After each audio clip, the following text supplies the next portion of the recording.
கொண்டு வந்த பெரிய புண்ணியம், மகா புண்ணியவான், தவத்தின் சிரேஷ்டன் திருஞான சம்பந்தருக்கு தான் உரியது. அப்படி இசைப்பாடல்களாக வந்ததுதான் நமக்கு. இப்ப சிலப்பதிகாரம் இசைப்பாடல் அல்ல, நெஞ்சை அள்ளும் சிலப்பதிகாரம்னு சொன்னான் பாரதி இல்லையா? நெஞ்சை அள்ளும் சிலப்பதிகாரம் அது இசைப்பாடல் அல்ல இல்லையா? ஆமா. திருக்குறள் இசைப்பாடல் அல்ல, சிவகிருந்தாமணி இசைப்பாடல் அல்ல, 10 பாடல் 100 இதெல்லாம் இசைப்பாடல் அல்ல. தேவாரம் திருவாசம்ல இசைப்பாடல்களாகவே நமக்கு கொடுத்துட்டு போயிட்டான். அது எப்படி பாடுறதுன்னு கேட்டான் ராஜராஜ சோழன். இங்க கூத்தாடுறான அவனை, எனக்கு தெரியாதுப்பா. இந்த திருஞான சம்பந்தர்கிட்ட யாழ் வாசிக்கிட்டு இருந்தான் ஒருத்தன். அந்த வழியில ஒரு பொண்ணு இருக்கிற எருக்கத்த முல்ல அவனை போய் கேட்டுட்டான். அவன் பாடி காட்டின முறைதான் இப்ப இருக்கிறது. இத சில பேர் தவறு என்று சொல்லிக் கொண்டு இருக்கிறார்கள். அவர்கள் சொல்றது தவறு. தேவாரத்தை அவர்கள் நன்றாக படிக்கவில்லைன்னு அர்த்தம். ஏனைய திருப்பாடல்களைப் போல தேவாரத்தை எண்ணி விடுவதற்கு இல்லை. தேவாரத்தின் வேதத்தின் சாரம்தான் தேவாரம் என்று சொல்லுவார்கள். தமிழ் வேதம் என்றும் இதற்கு ஒரு பெயரும் உண்டு அல்லவா? ஆமா. இந்த ராகம் சுந்தரரால கையாளப்பட்டது. பொடியார் மேனியனே புரிநூல் ஒருபார் பொருந்த படியார் மூவிலை வேல் வளர் கங்கையின் மங்கையொடும் கடியார் குன்றையனே கடவுர் தனுள் வீரட்டத்தியம் கடிகேள் என் அமுதே எனக்கு ஆர் துணை நீ அல்லதே பொடியார் மேனியனே பொடியார் மேனியனே புரிநூல் ஒருபார் பொருந்த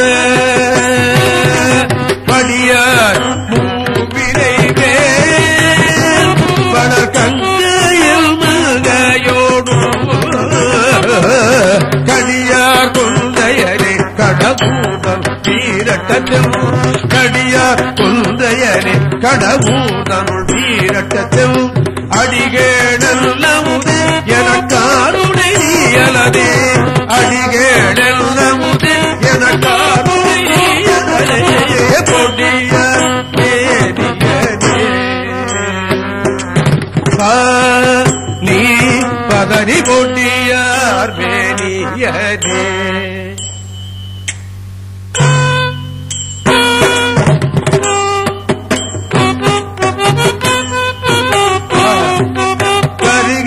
தரி தரி தரி தரி தரி பதனி பதனி பொடியார் மேனியனே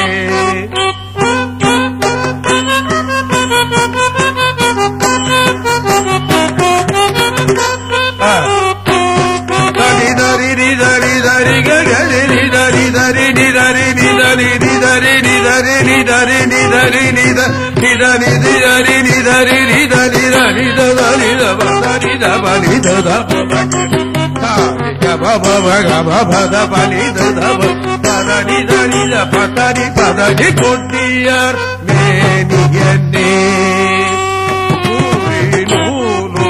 பார்ப்பொருந்த படியார் மூவிலை வேல் வளர்கையில் மங்கையோடும் கடியார் கொள்கையரே கடவுடனுள் வீரட்டத்தும் அடிகேடல் முதே எனக்கார் துணை நீ அலதே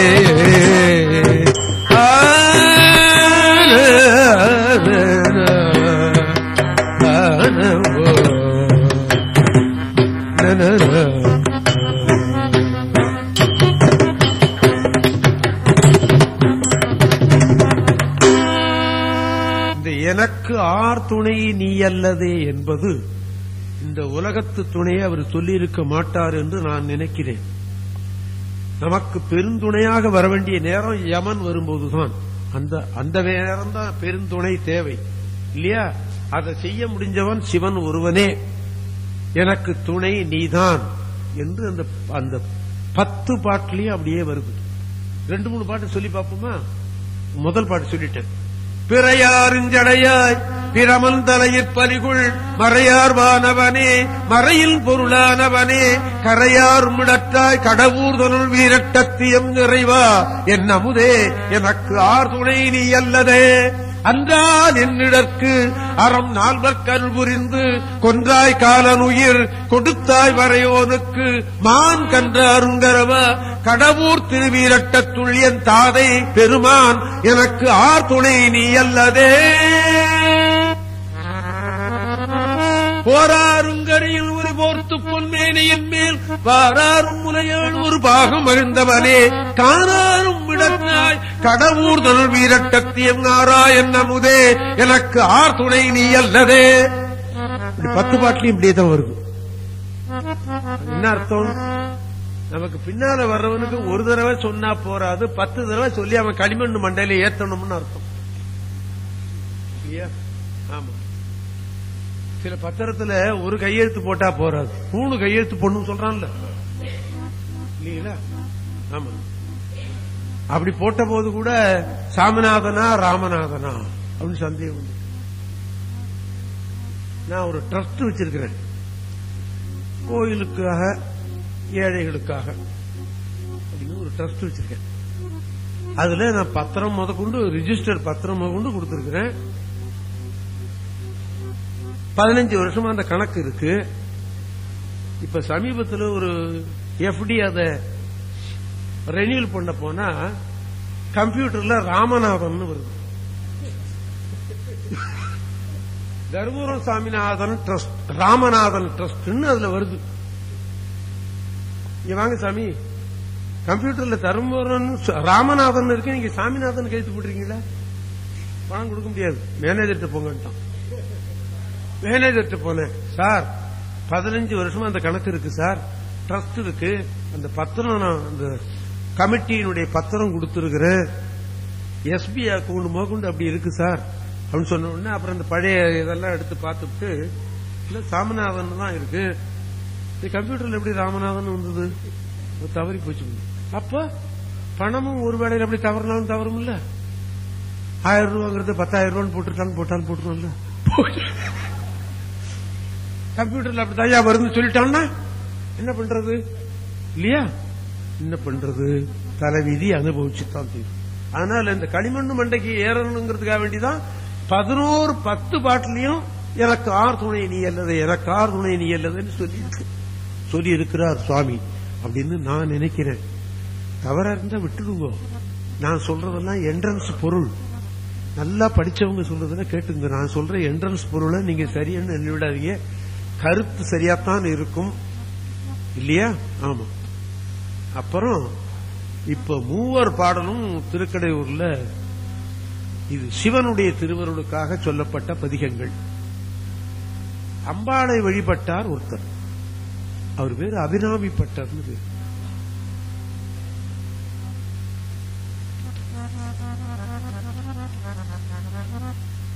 பார்க்குமிடம் தோறும் அம்பிகையினுடைய ஒளியை பார்த்துக்கிட்டே இருந்தார் அவர்.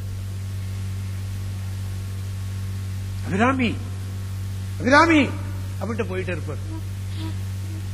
என்ன போல இருக்கிறவன் அவன் பைத்தியம் ஏதோ உடலிட்டு போறான்னு சொல்லிவிட்டான் இல்லையா? அவர் எல்லாம் ஒளியவே பார்த்துக்கிட்டு இருந்தார். ஒளிவளர் விளக்கே அப்படின்னு. தர்மர் ஒரு தடவை உலகத்தை சுத்தி பார்த்துட்டு வந்து சொன்னாராம், ஆஹா எல்லாரும் தர்மஷ்டரா வாழுறாங்க, தர்மத்தோடு வாழுகிறாங்க, உண்மையோட வாழுறாங்க அப்படின்னு சொன்னாராம். நேரம் ஒருத்தருக்கு நான் பேர் என்ன துரியோதன போய் சொன்னாங்க, எல்லாம் அயோக்கிய பசங்க, திருட்டு பசங்க, கொலை பண்றான், குத்துறான், வெட்டுறான், அவன் தொழில் அது, இவன் தொழில் இது இல்லையா? ஆமா. அபிராமி அபிராமி அப்படின்னு அபிராமி ஒளியவே பார்த்துக்கிட்டு போயிட்டு இருந்தாரு. அவருக்கு எங்க பார்த்தாலும் இருட்டே இல்ல, ஒளியே இருக்கு இல்லையா? ஆமா. அருட்பெருஞ்சோதி தனி பெருங்கருணை அப்படின்னு மன்னன் வந்தான். பக்கத்துல வேணா ஒரு பைத்தியம் உடறிட்டே கிடக்கிறான்னு சொல்லிட்டாங்க. சரி, இப்படி சிவவேடத்தோட இருக்கிறாரே, இவர் பைத்தியமா இருக்க முடியாதுன்னு கிட்ட போய் அபிராமி பட்டற இப்ப கோயில்ல இருக்கிறவங்களுக்கு நிச்சயமா திதி அதெல்லாம் தெரிஞ்சிருக்கணும். இப்ப நமக்கு இன்னைக்கு என்ன திதின்னு நமக்கு தெரியாது இல்லையா? நட்சத்திரம் என்னன்னு கேட்டா நமக்கு தெரியாது. ஏதோ திருவாதிரை 2 மாத்திரம் தெரியும். என்ன இப்ப என்ன கேளுங்க என்ன திதின்னு நிச்சயமா தெரியாது. இப்ப இவரை கேளுங்க சொல்லிடுவாங்க. கோயில்ல இருக்கிறவங்களுக்கு நிச்சயமா தெரியும். இப்ப அந்த பட்டர் வரையில் வந்தவர் பூஜகர் ஆனதுனால அவருக்கு நிச்சயமா தெரிஞ்சிருக்கும். ஐயா இன்னைக்கு என்ன திதின்னு கேட்டார். அன்னைக்கு அமாவாசை பௌர்ணமி. ஏன் இவர் பார்த்துட்டு இருக்கிறதெல்லாம் ஒளி, அவருக்கு அமாவாசையே தெரியாது. இருட்டு உலகமே அவருக்கு தெரியல. ஒளியாக இருக்கிறத கண்டு என்ன சொல்லிட்டாரு? பௌர்ணமி. அப்படி கண்ண மூடிட்டே சொல்லிட்டார். பௌர்ணமியா? நிச்சயமா சொல்லும். பௌர்ணமி தாண்டா. ராஜாவை ஆண்டான்னு சொல்லிட்டான. போடா, பௌர்ணமி தான். சந்திரனை காட்டா விட்டா உன் தலை போயிடும் தெரியுமா? அப்படின்ட்டு போயிட்டான். இந்த பசு போசத்துல பதிபோசத்துக்கு வந்தார். ராஜா வந்தது மாதிரியும் கேட்டது மாதிரியும் தெரிஞ்சது. அப்படியா? நீங்க அமாவாசை தான் பௌர்ணமின்னு சொல்லிட்டானா நிலவை கொண்டு வருவாள் அவள். அவள் சர்வ வல்லமை படைத்தவள், அவ கொண்டு வருவாள் அப்படின்ட்டார். நீ பார்த்தா சந்திரன் வந்தது. உதிக்கின்ற செங்கதிர் உச்சி திலகம் உணர்வுடையோர் மதிக்கின்ற மாணிக்கம் மாதுளம்போது மலர்க்கமலை துதிக்கின்ற மின்கொடி மென்கடி குங்கும தோயம் என்ன விதிக்கின்ற மேனி அபிராமி எந்தன் விழுத்துணையே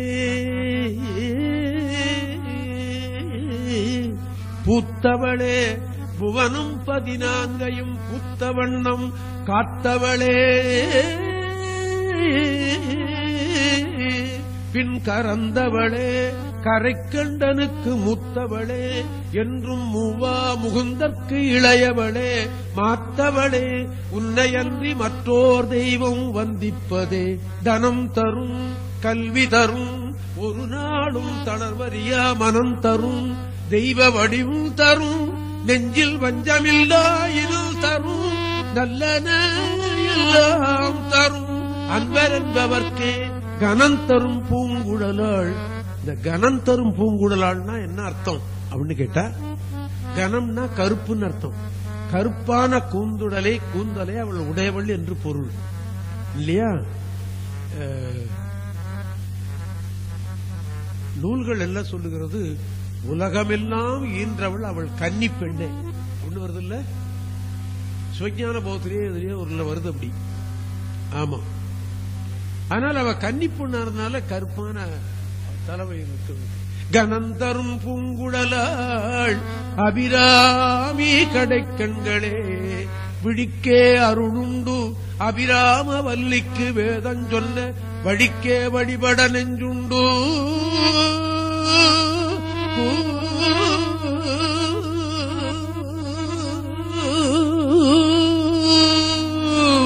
விழிக்கே அருளுண்டு அபிராம வல்லிக்கு வேதம் சொன்ன வழிக்கே வழிபட நெஞ்சுண்டு எமக்கு அவ்வழி கிடக்க பழிக்கே சுழன்று எம் பாவங்களே செய்து பாழ் நரக குழிக்கே அழுந்தும் கயவர் தம்மோடு என்ன கூட்டினியே அப்படின்னு சொன்னோம்னா நில ஒளி வந்தது என்று வரலாறு. நீங்க கேட்கலாம், எப்படி வரும் ஐயா? இப்படி ஒருத்தன் எழுதி வச்சிருக்கிறான், இதை மேடையில வேற